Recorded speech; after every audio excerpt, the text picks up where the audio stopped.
მეგობრებო, მოგესალმებით.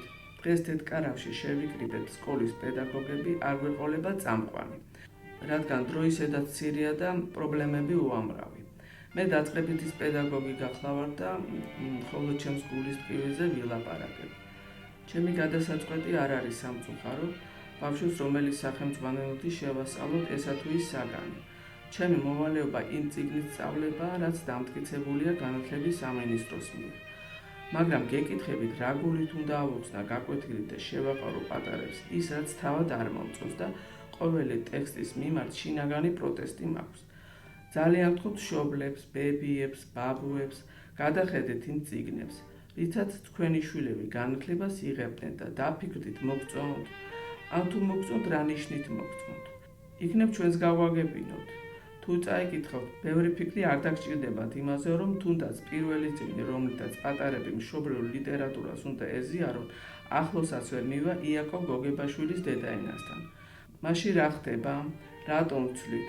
თუ უკეთეს ვერაფერს ვთავაზობთ პატარებს. დაწყებითი სკოლა ხომ საძირკველია, რაზეც მერე უნდა დაშენდეს ყველაფერი.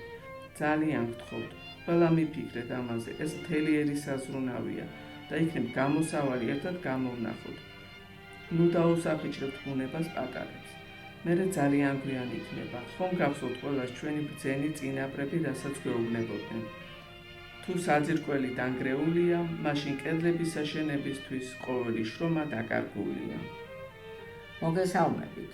მე მათემატიკის პედაგოგი გახლავართ და ჩემ შემთხვევაში უფრო რთული იქნება ყველასთვის გასაგებ ენაზე საუბარი იმ პრობლემებზე, რაც ჩემს საგანს უკავშირდება.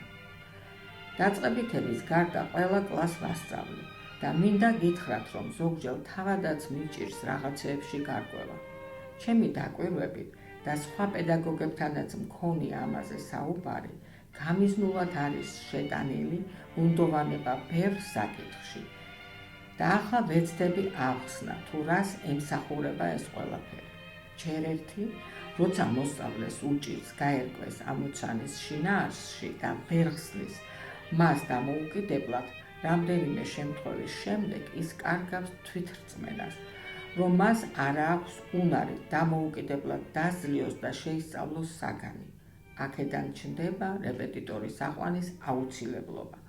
თითქმის ყველა ჩემი მოსწავლე იშვიათი გამონაკლისის გარდა მათემატიკაში ემზადება და მხოლოდ იმისთვის, რომ რეპეტიტორმა გასაგებ ენაზე გადმოუთარგმნოს ის, რაც სახელმძღვანელოში წერია.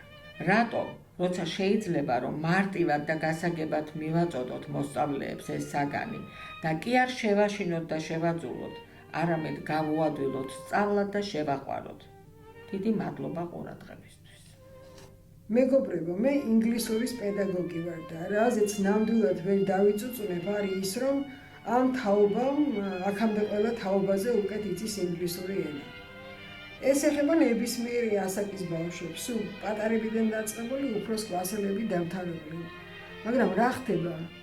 ჩემთვის უდიდესი და გადაუჭრელი პრობლემაა მათი დამოკიდებულება მობილურების მიმართ.